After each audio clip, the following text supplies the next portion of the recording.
بسم الله الرحمن الرحيم. لا يحب الله الجهر بالسوء من القول إلا من ظلم، وكان الله سميعا عليما. إن تبدوا خيرا أو تخفوه أو تعفوا عن سوء فإن الله كان عفوا قديرا. إن الذين يكفرون بالله ورسله ويريدون أن يفرقوا بين الله ورسله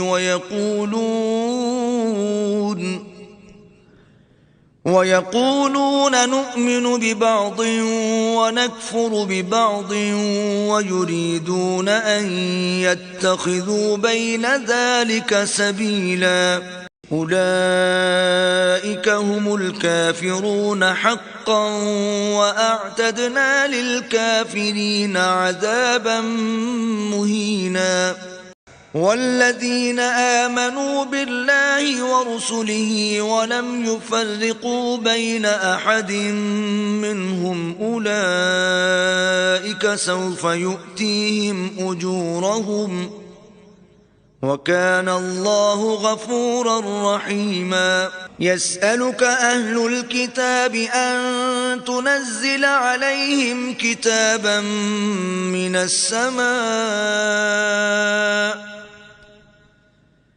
فقد سألوا موسى أكبر من ذلك فقالوا